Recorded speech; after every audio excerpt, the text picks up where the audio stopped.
quizás la acusación se daba a que creían en uno solo, que no tenía una forma visible, como por la ahí de va la los, cosa, la por de ahí los va. otros pueblos que tenían.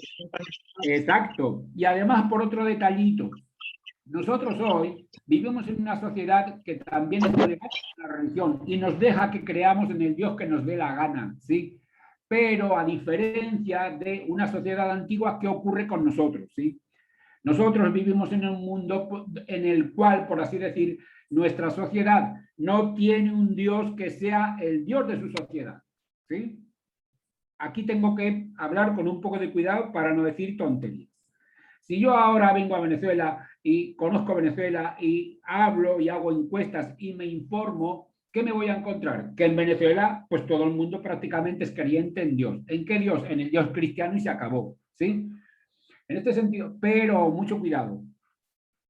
A nadie en este país se le ha dicho lo siguiente: si tú vienes a esta sociedad de Venezuela, tú tienes que creer en los dioses de esta sociedad. ¿Sí? Son cosas distintas. Mientras que nosotros sí creemos en Dios, pero no tenemos un Dios social, ¿sí?, que le imponemos a los habitantes de esta sociedad, a las personas que viven en esa sociedad. Las sociedades antiguas sí, tenían sus dioses familiares, tenían sus dioses sociales.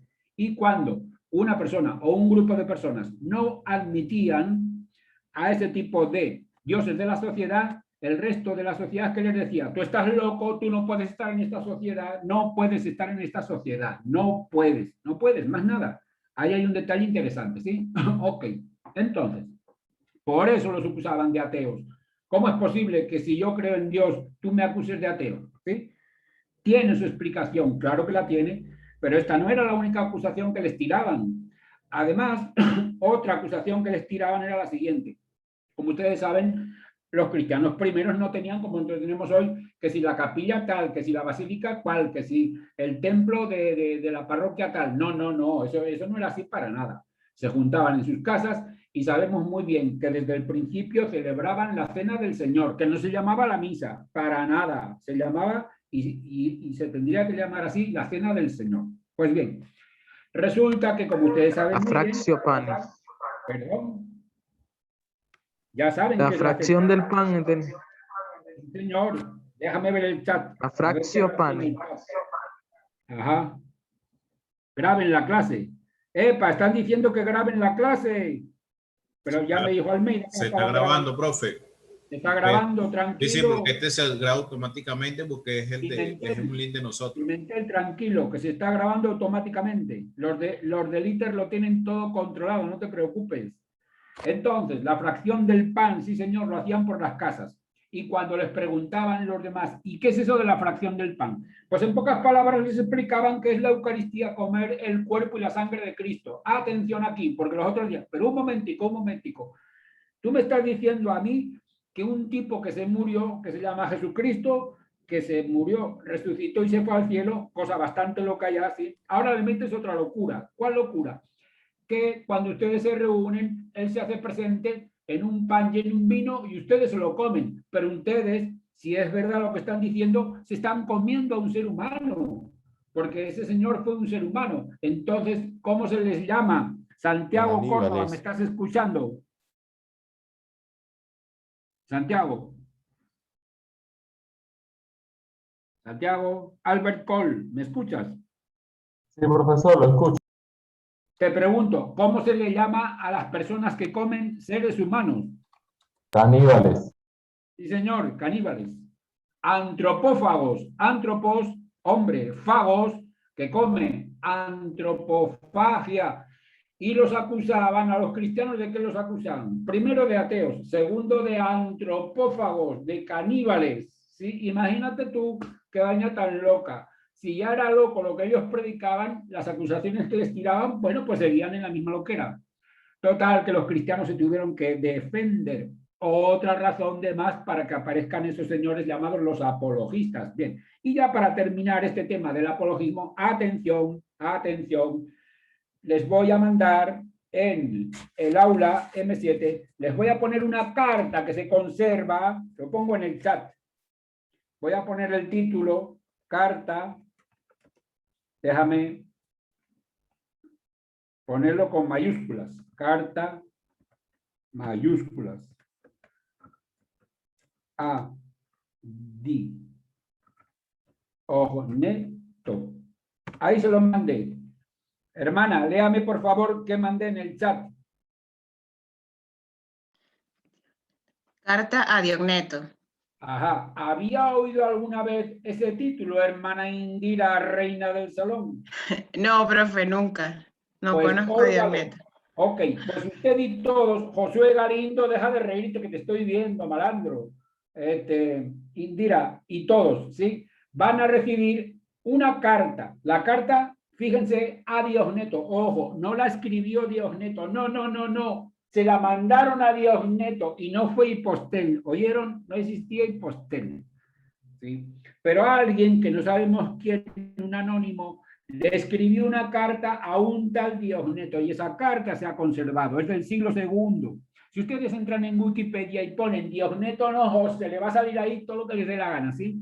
Eso a mí no me importa, ustedes lo ven. Yo les voy a mandar la carta porque la carta se conserva y ustedes la van a leer porque en la primera evaluación escrita del 30%, les voy a caer encima, ¿sí? Con preguntas sobre esa carta y les juro que las respuestas no están en Google, ¿sí? Pero ustedes la van a leer. Es cortica, tranquilos que es cortica. Pero ya están avisados para un primer texto que van a leer, que van a estudiar, y yo sobre eso voy a hacerles preguntas el día de la primera evaluación, ¿sí? Que ya está puesto en el calendario. Entonces, primer aviso, carta a Diogneto. Junto con ella también les mandaré otro textito, pero eso va a ser más adelante, ¿sí? Relacionado con los padres apostólicos, para que tengamos un poquito de cada uno de los temas y con eso vamos montando la materia de la que vamos a hacer la primera evaluación en el día que ya está puesto en el calendario. Ok, van a ver que les va a gustar mucho esa cartica que se llama la carta Diogneto. Ahora,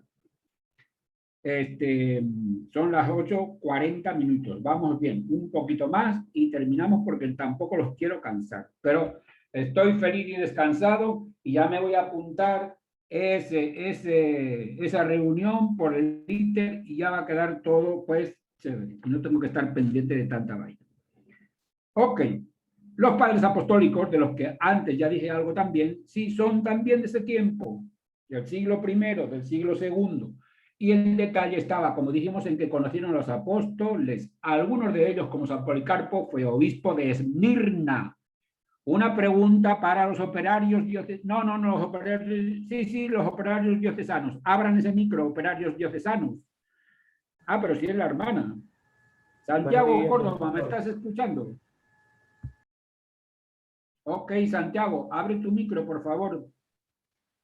Sí. Ok, te oigo perfecto y tú a mí también. Ok. Sí, profesor. Una pregunta. ¿Tú te has leído el libro del Apocalipsis? No del todo, profesor. Lo utilizo es para la apologética. Para apologética. Explícate. Mayormente utilizan los evangélicos buscando de cómo si la Virgen, hablan sobre la Virgen. Ajá. Entonces, mayormente en el Apocalipsis habla un poco sobre eso y más allá por Mateos o Marcos, si no me equivoco. Ok. Muy bien. Te preguntaba, porque como tú sabes, te pregunto, te voy a seguir preguntando. ¿Quién escribió el Apocalipsis?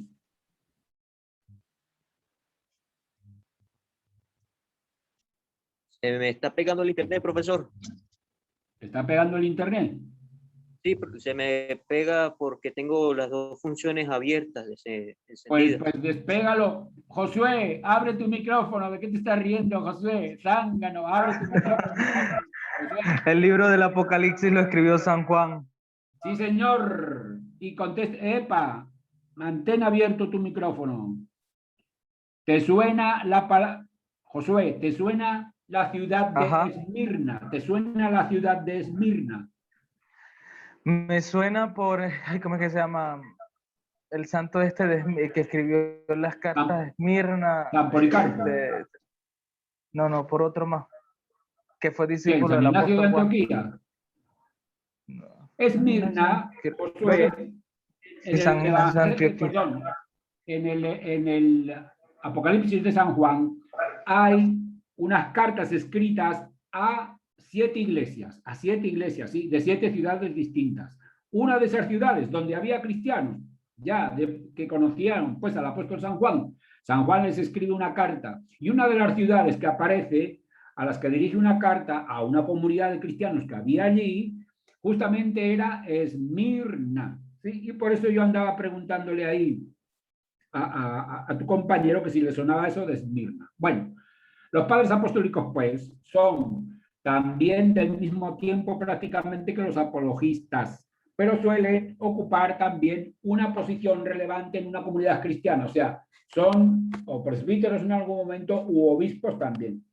No estamos en historia de la iglesia, pero sería muy interesante saber que se informaran, me imagino que lo estudiaran, cómo se escogían los obispos en las primeras iglesias cristianas, ¿sí?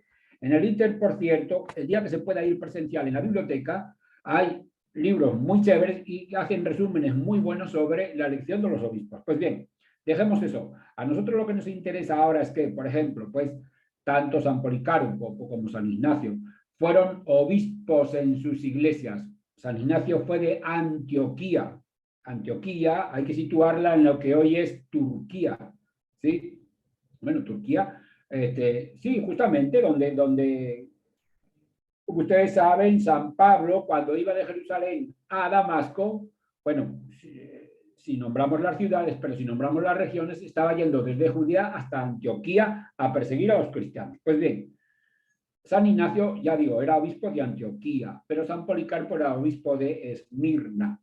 Y ellos también comienzan a escribir libros para, por un lado, también defender las ideas cristianas, pero por otro también explicarlas. Y con este punto, juntándolo con lo de los apologistas, como dije al principio, ¿qué es lo que está ocurriendo con los primeros cristianos? Y con esto ya termino la clase, ¿sí? Que se dan cuenta de que, claro que tienen unas cartas de los apóstoles, claro que tienen los evangelios, pero, como la gente del tiempo, la gente de su tiempo con la que viven, les pide explicaciones, les pide sí, explicaciones para que se comprendan su nueva doctrina, ¿ellos qué hacen? Por un lado, claro que les ponen delante esas cartas apostólicas, que si los Hechos, que si el Antiguo Testamento y el Nuevo Testamento, pero como ni siquiera en el Nuevo Testamento pues están todas las cuestiones porque la gente pregunta, ¿qué es lo que ocurre? Pues ocurre que ellos dicen, tenemos que escribir, tenemos que ponernos a pensar y a contestar a las preguntas que se nos hacen, porque como lo saben muy bien, no todo está en el Evangelio. Y un ejemplo de que no todo está, pues a Jesucristo nadie le preguntó nunca, pero los primeros cristianos sí se lo preguntaban. Oye tú, cristiano del siglo I, ajá, y cuando yo tengo un niño que viene a este mundo y ese niño está taradito, que es loquito, ajá, ¿qué hago con él? A Jesucristo nadie le hizo esa pregunta, pero los primeros cristianos sí se la hicieron. ¿Y qué contestaron? Lean la carta a Diosnetos, ¿sí? No se lo voy a responder. Al leer la carta a Diosneto van a tener mucha información. Y bueno, valga como ejemplo, y ya digo, repito y termino, no todo está escrito en el Nuevo Testamento, porque además, como los apóstoles se murieron y todos nos vamos a morir, en el tiempo en que nos toca vivir, nos van a hacer preguntas, y esa pregunta, tal como nosotros la vamos a oír, no está escrita en el Nuevo Testamento, pero un cristiano la va a tener que contestar. ¿Y desde dónde la va a tener que conquistar? Desde su fe, desde lo que él cree, ¿sí? Ok. Este es un detalle que hace importantes también a los primeros cristianos que se ponen a escribir, que se ponen a pensar. Lo veremos un poco más en nuestra clase anterior, porque los apologistas, la verdad que en algún que otro libro de historia de la filosofía suelen aparecer, sí, pero no es lo normal, porque no son filósofos profesionales. Tal vez San Justino mártir sí, porque era filósofo antes de hacerse cristiano. El mismo San Ireneo de León, obispo de León, también, porque había nacido en Cartago y tenían otra formación, ¿sí? Pero lo normal es que no sean pensadores ni filósofos, quitando a algunos, digo, como San Justino. Pero tranquilo, que el tiempo va pasando, ellos, los cristianos, se van extendiendo poco a poco, desparramando, entran en relación con gente muy sencilla, pero entran en relación también con gente que le mete al coco, que estudia, que se llaman filósofos, que se llaman teólogos, que se llaman como les dé la gana, ¿sí? Y claro, no se van a quedar con la boca callada. Termino y digo, ¿qué significa Félix, que me estás oyendo? Isasis, Félix, abre tu micrófono. Lo escucho, profe. Contéstame esta pregunta, que es muy fácil. ¿Qué significa la palabra teología? Ciencia de Dios. Muy bien. ¿Sabes qué te cuento? Que los primeros cristianos le tenían horror a esa palabra. No querían, no manejaban esa palabra, le tenían horror. Y tú dirás, ¿pero por qué le tenían horror? Fácil, porque esa palabra no es una palabra cristiana. El cristianismo, como ustedes saben, el cristianismo se extendió en lengua griega primero. De hecho, los primeros padres apostólicos y los primeros apologistas fueron escritores en griego, ¿sí? En griego. Después ya, claro, el predominio romano hizo que el latín se difundiera más. En pocas palabras, la palabra teología ustedes la encuentran en Platón, la encuentran en Aristóteles cuando lo leen. ¿Y qué es lo que ocurre? Que los primeros cristianos conocían esa palabra, pero como ellos no la habían inventado, sino que era un invento que venía del ambiente en el que vivían, estaba asociada con la creencia en muchos dioses. Y como ellos creían en un solo Dios, no les gustaba esa palabra, ¿sí? Escribieron otras palabras que ahora no voy a decir cuáles eran. Bueno, básicamente era filosofía verdadera. Una palabra que sí usaron los primeros cristianos para hablar de sus creencias fue esta. Filosofía verdadera, doctrina verdadera. Es así, sabiduría verdadera, es así, pero teología no, porque teología venía, les sonaba mucho a las creencias en muchos dioses que tenían los antiguos griegos, los antiguos romanos, prácticamente todos los pueblos con los que ellos, en los cuales vivían y con los que estaban en contacto. Por eso no les gustó. Hay que esperar prácticamente al tiempo de San Agustín, imagínense el siglo IV, para que esa palabra ya se convierta en una palabra normal en los escritos de los primeros cristianos. Pues bien, resumiendo, hemos dicho algo un poquito sobre los apologistas, hemos dicho otro poco sobre los padres apostólicos. 3, les voy a mandar la carta de Dios Neto que va para nuestra primera evaluación.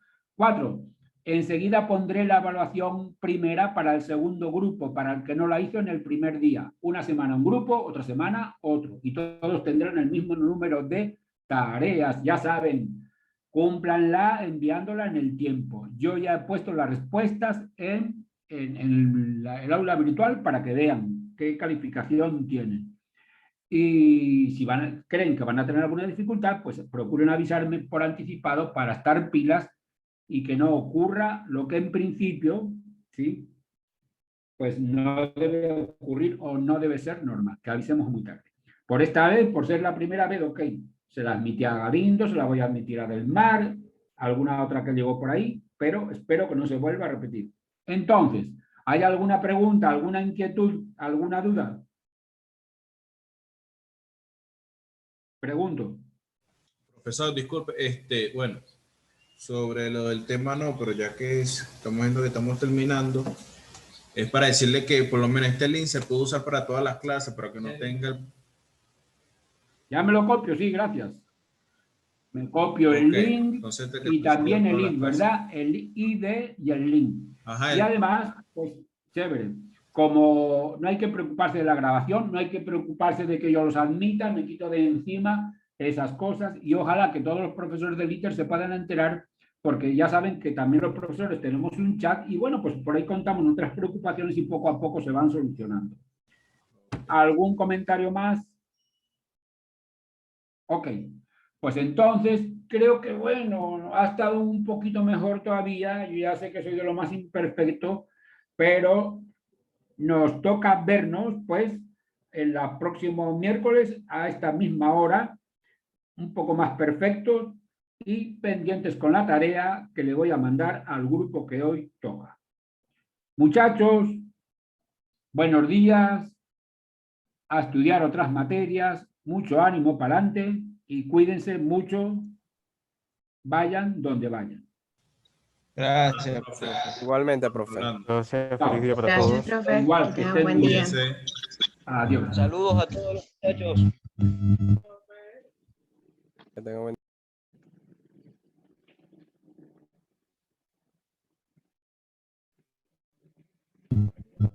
Chao, muchachos.